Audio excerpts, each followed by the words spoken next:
Here with Mario Ybarra to preview the 2021-22 Concordia Wrestling season. And as we record this, about a week and a half before the first tournament of this season, but wanted to look back quick at last season. I know not everything went as planned in terms of having some injuries and missing the conference tournament. What did you kind of learn through some of those experiences, though? Well, you know, wrestling never goes according to plan, obviously, and I think a big thing that I learned, and Coach Bradbury, our new wrestling coach, kind of instills in us is that, you know, wrestling it's unforgiving. It doesn't, as much passion and love as you have for the sport, you know, unfortunately it doesn't have it back for you. And so it's kind of just an eye-opening thing that, you know, what you expect and what you want to happen just doesn't always go according to plan. But obviously it doesn't matter with any of that. It's according to God's plan. I think God was really with me during a rough time of my athletic and academic career during that time, but it just showed that I wasn't able to do anything myself. It was all through Him who gave me the strength. And so it was a tough time, but it was a good just kind of reflection of my own self and my own faith and perseverance. And so it was tough, but there was a lot of good that came out of it, and it made me stronger in my faith and my strength that I found through God. And you know, we came up with a good little victory at the end of it. So it was all worth it. I was going to say, of course, you made it back for the national tournament. And what did that mean for you personally to get onto the podium after being really close the year before that? Yeah, just little steps. That's how I always take it. What was that, sophomore year? Just came up shy of making it to the podium, and then last year I was able to actually end up on the podium, and it meant a lot. It's a lot of unseen work that, you know, people don't see, that a lot of wrestlers go through, but especially with my previous season, there was a lot of just work and just struggles that I went through and people didn't see. So just ending on the podium, I mean, it meant much more than just a little plaque in my hands. It was a lot of just discipline and hard work and perseverance and struggle. So it was a lot more than just ending on the podium. Obviously that was awesome, and it's something that you always dream of. But now it's, you know, it's my senior year. It's that next step, and obviously I want to end on the top, and that's what I'm looking to do. Mm-hmm. I'm sure you're ready to retire that mask pretty quickly. Yeah. That you had to wear. Yes, most definitely. At nationals. Now this program, of course, going through a coaching change. Although Coach Calhoun's still been around the program and as an assistant AD, but what's kind of stood out to you about Coach Bradbury so far this preseason?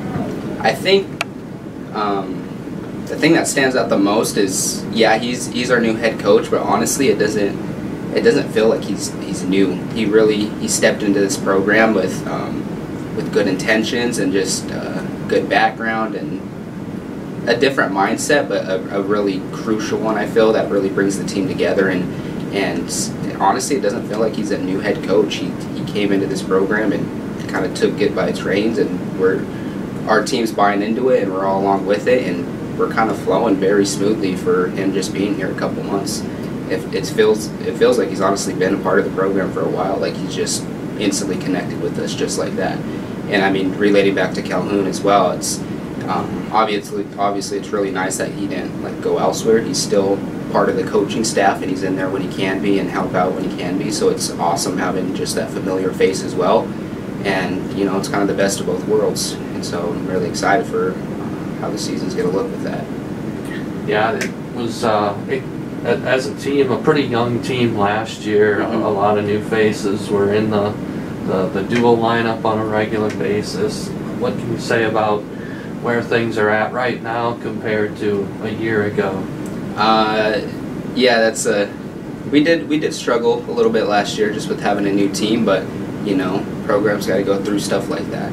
It was probably one of our tougher seasons last year, but a good that comes out of that is that a lot of our a lot of the young guys we had last year have got that year experience now. They know what to expect for this upcoming season. They can start helping out around the wrestling room and start guiding the incoming freshmen that we have this year. So they got a lot of knowledge now, a lot more experience.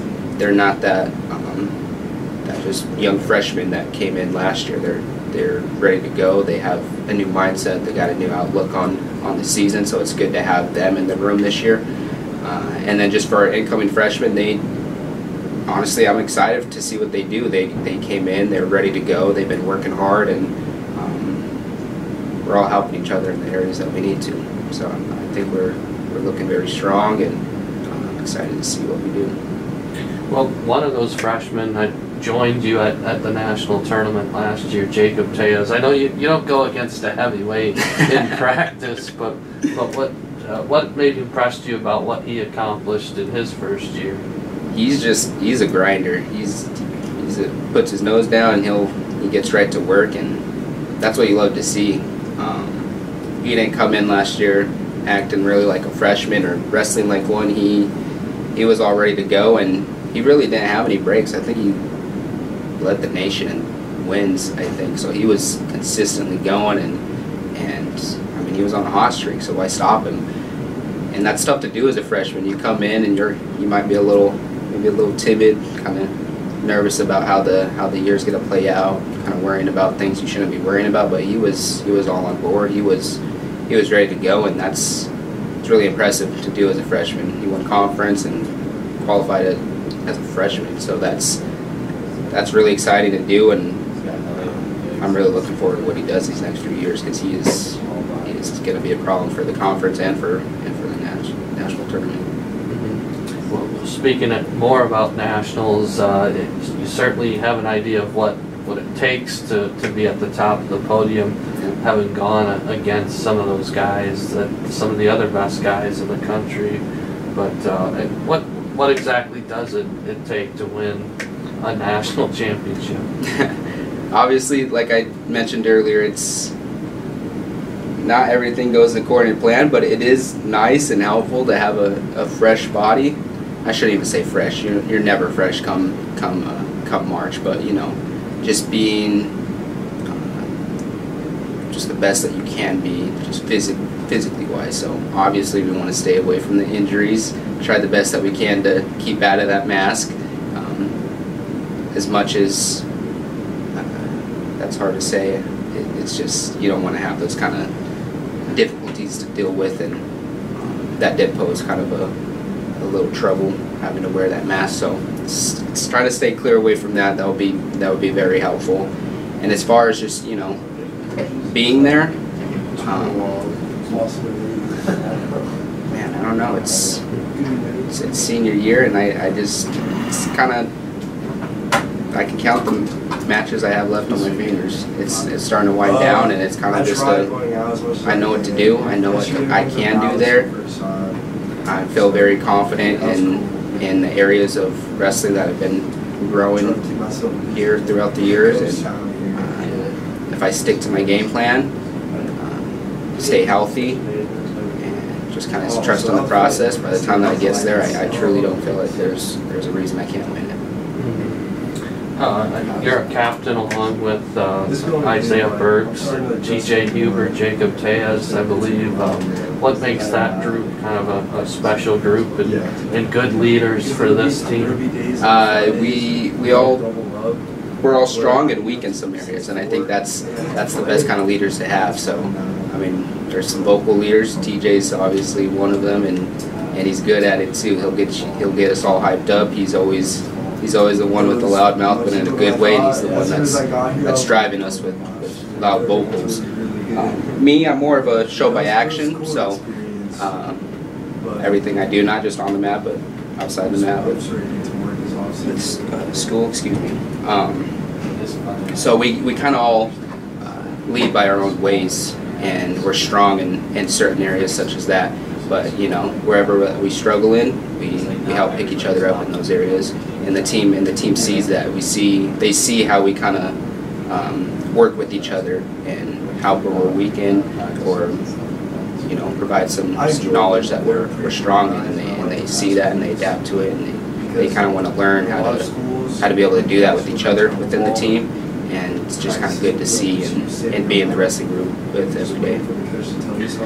Well, I think we already have a sense of kind of what you're striving for and what expectations might be like. But you know, you talked about how it's hard to be, for anybody to feel really fresh in March. But what is that like, trying to manage your body through?